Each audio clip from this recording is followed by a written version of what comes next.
नमस्कार दोस्तों, आप सभी का इस वीडियो में स्वागत है। आज की इस वीडियो में हम हिंदी व्याकरण से एक पाठ करने वाले हैं। यह पाठ बहुत ज़रूरी है उन बच्चों के लिए जो लिखने का अभ्यास करते हैं। बहुत बच्चे हमारे साथ जुड़े हुए हैं और हिंदी लिखकर शब्दों का अभ्यास हमें भेजते हैं। जब एक बेसिक लेवल का स्टूडेंट होता है, जब कोई बच्चा बहुत ही बेसिक होता है और नया नया चीज़ों को लिखना शुरू करता है, तब हम उसे वाक्यों का अभ्यास देते हैं। और वाक्यों के अभ्यास में वो सबसे पहले गलती क्या करते हैं कि एक ही साथ कई सारे वाक्यों को जोड़ने की कोशिश करते हैं। जैसे मैं वहाँ गया तो वहाँ पर कुएं में पानी नहीं था, मैं बीमार पड़ गया, कुछ इस तरह के सेंटेंसेस कई सारे जोड़ते हैं। जबकि एक शुरुआती बच्चे को इतने सारे सेंटेंसेस एक साथ नहीं जोड़ने चाहिए। उन्हें पहले छोटे छोटे सेंटेंसेस बनाने चाहिए। जैसे दरवाज़ा खोल दो, अंदर आ जाओ, इधर बैठ जाओ। ठीक है, मतलब कि उन्हें व्याकरण की दृष्टि से शब्दों का पता नहीं होता है, वाक्यों का पता नहीं होता है कि कैसे कैसे बनाए जाते हैं। तो आज की इस वीडियो में हम इसी को डिटेल में समझने वाले हैं। तो इस चीज़ को समझने के लिए हिंदी व्याकरण के अंतर्गत हमारा एक पाठ है जिसका नाम है रचना के आधार पर वाक्य भेद। वाक्य भेद को समझना बहुत ज़रूरी है।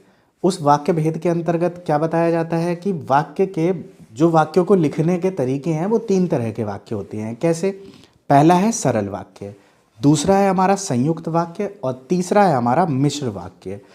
3 तरह के वाक्यों को लिखा जाता है। बेसिक लेवल के स्टूडेंट को सरल या संयुक्त वाक्य लिखने चाहिए शुरुआती तौर पर। फिर जब आपको सभी चीज़ों का ज्ञान हो जाए फिर आपको मिश्र वाक्य लिखने चाहिए, जब आपको अच्छी खासी थोड़ी बहुत नॉलेज हो जाए।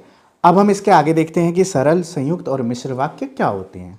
अब सरल वाक्य कैसे निर्माण करें? जैसे सरल वाक्य कौन कौन से हैं? नीरज पानी पी लो, स्नेहा पढ़ाई करो, विकास घर आ जाओ या मोहित बीमार है।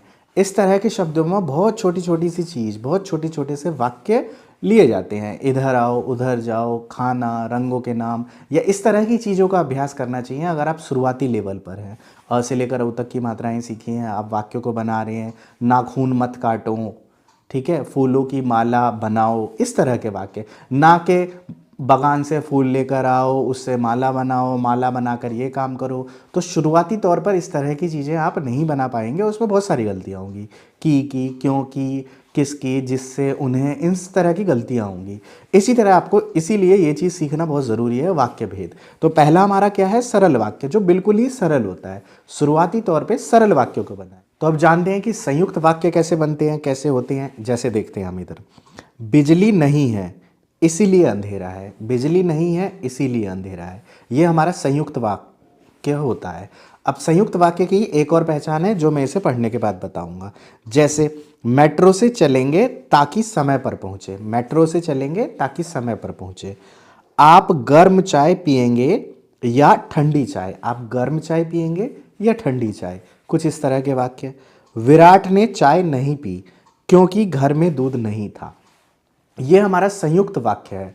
अब संयुक्त वाक्य क्यों है, ये सीधा सा सवाल आया होगा आपके मन में। तो देखिए यहाँ पर जैसे यहाँ पर है इसलिए, ताकि, या क्योंकि, ये जो शब्द है ये इन दो वाक्यों को जोड़ रहे हैं।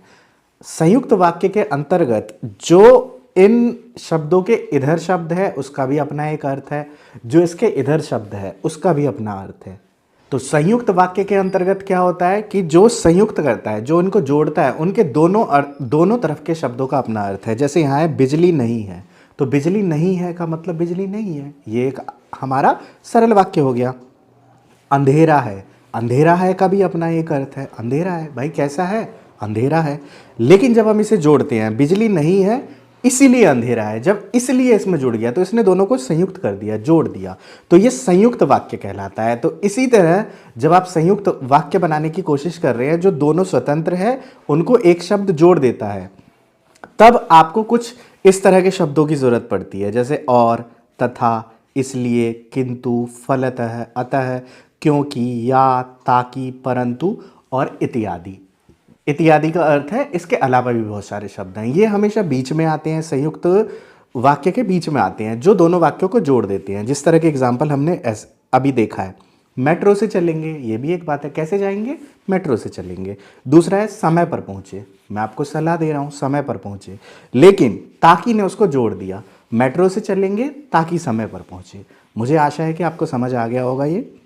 इसी तरह और उदाहरण है, आप चाय पिएंगे या ठंडी लस्सी। आप चाय पिएंगे, इसका भी पूरा एक अर्थ है।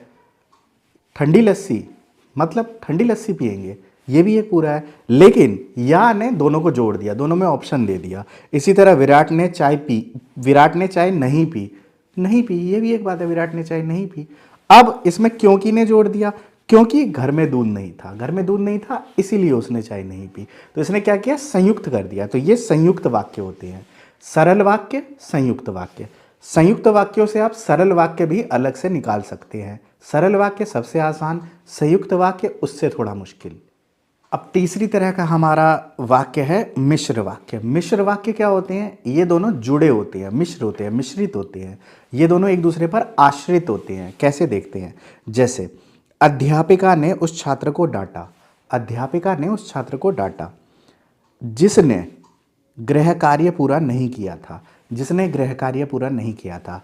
ये मिश्र वाक्य कैसे हैं, जो पहला पार्ट है जिसने से इधर का जो पार्ट है वो डिपेंड करता है, वो आश्रित है लास्ट वाले पे, या लास्ट वाला आश्रित है पहले वाले पे, जिसने से पहले या बाद में। ये दोनों एक दूसरे पर आश्रित है, दोनों का अलग अलग कोई सार्थक अर्थ नहीं निकलता है। जैसे अध्यापिका ने उस छात्र को डांटा, किस छात्र को डांटा, क्यों डांटा।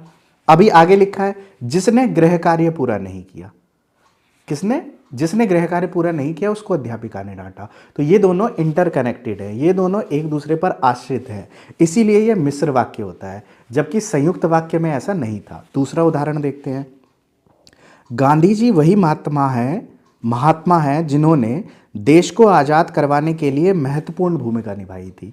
गांधी जी वही महात्मा हैं जिन्होंने देश को आज़ाद कराने के लिए महत्वपूर्ण भूमिका निभाई थी। तो इसमें जो है हमारा जिन्होंने, जिन्होंने क्या कर रहा है, दोनों को जोड़ रहा है। अब गांधी जी वही महात्मा है, कौन से महात्मा है, क्या किया था गांधी जी ने, नहीं क्लियर हो रहा है। देश को आज़ाद करवाने में महत्वपूर्ण भूमिका निभाई थी, देश को आज़ाद करवाने में किसने महत्वपूर्ण भूमिका निभाई थी, लेकिन नहीं समझ आ रहा है, क्लियर नहीं है। लेकिन जब जिन्होंने जोड़ा तो दोनों क्लियर हो गया। मुझे आशा है कि मिश्र वाक्य आपको समझ आ रहा होगा। तो इस तरह के शब्दों को हमें बीच में जोड़ना पड़ता है जब हम मिश्र वाक्य बना रहे हैं। अगला उदाहरण देखते हैं, यह वही पंडित जी हैं, यह वही पंडित जी हैं जिन्होंने कल हमारे यहाँ पूजा करवाई थी। यह वही पंडित जी हैं जिन्होंने कल हमारे यहाँ पूजा करवाई थी। अब इसमें किसने करा है, जिन्होंने इनको जोड़ा है। इसी तरह अगला देखते हैं, आज मौसम सुहावना होता, आज मौसम सुहावना होता अगर बारिश ना होती। अगर, तो यहाँ क्या कर रहा है, अगर, अगर इनको जोड़ रहा है, मिश्रित कर रहा है। अब यहाँ दोनों जो अलग अलग शब्द है, पहले का पार्ट दूसरे का पार्ट, वो दोनों एक दूसरे से जुड़े हुए हैं, ठीक है ना, मिश्र हैं, जुड़े हुए हैं। जैसे आज मौसम सुहावना होता, क्यों सुहावना होता, नहीं क्लियर हो रहा है। बारिश ना होती, बारिश ना होती मतलब, अब पहले वाला जोड़ देंगे तो पूरा अर्थ निकलेगा, सार्थक अर्थ निकलेगा। अब मिश्र वाक्य को बनाने के लिए कुछ उदाहरण इसके लिए, जो आश्रित उपवाक्यों के आरंभ में आता है। ये सारी चीज़ें बीच में या पहले आती है वाक्य के, जैसे जिसने, की, जिन्हें, जिसमें, जो, जिसको, जहाँ, तब, तो, अगर, क्योंकि, यदि, तब और इत्यादि। और इसके अलावा और भी कई सारे शब्द हैं जो मिश्र वाक्य के बीच में या शुरुआत में आते हैं। ये किस लिए आते हैं, कारण बताने के लिए कि पहला वाला दूसरे वाले के किस कारण से, किस वजह से, ये बताता है। तो ये हमारा कौन सा होता है, मिश्र वाक्य होता है। तो मुझे आशा है तीनों के बारे में आपको पता चल गया होगा, सरल, संयुक्त और मिश्र वाक्य क्या होते हैं। धीरे धीरे आगे बढ़ना है, पहले सरल वाक्य बनाइए, फिर संयुक्त वाक्य बनाइए, फिर मिश्रित। वीडियो के इस पार्ट में अब हम इन तीनों के बीच में एक बार देख लेते हैं क्या क्या अंतर है और पूरा रिवाइज कर लेते हैं, क्योंकि व्याकरण की चीज़ें बार बार बच्चे कंफ्यूज हो जाते हैं, विचलित हो जाते हैं कि क्या हुआ, तीनों में तो हमें कोई अंतर नहीं समझ आया। तो एक बार मैं तीनों के बीच का अंतर भी समझा देता हूँ, ये अक्सर बच्चों को दिक्कत देता है। सरल, संयुक्त और मिश्र वाक्यों को एक बार और हम देख लेते हैं। सरल वाक्य में क्या है, सरल होता है, क्योंकि, जिससे, उससे, अतः, इस तरह के कुछ भी शब्द नहीं होते हैं, सिंपल। नीरज पानी पी लो, बिल्कुल आसान सा, नीरज पानी पी लो, बिल्कुल आसान, सरल है ये।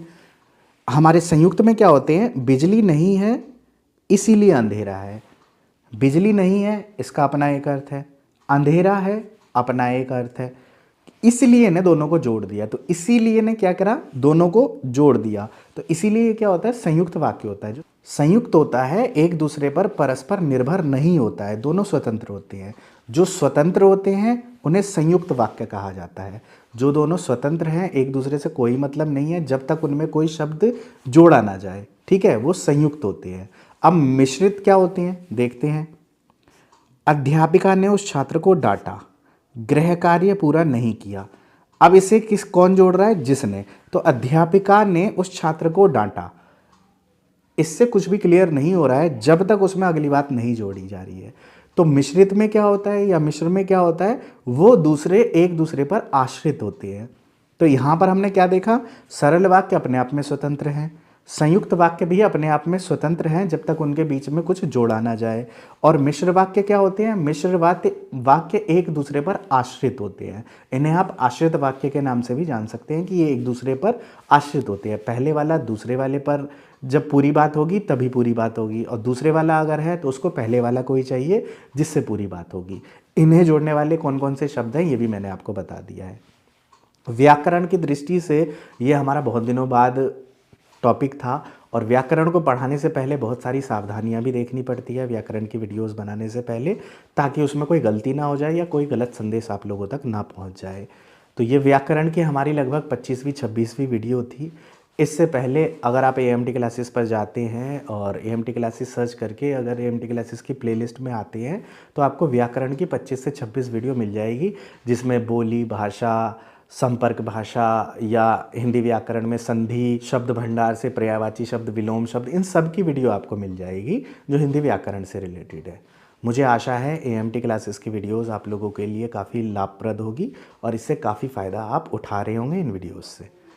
चैनल को सब्सक्राइब कर दीजिएगा अगर आपको हमारी वीडियो से समझ आता है और अभ्यास करते हैं।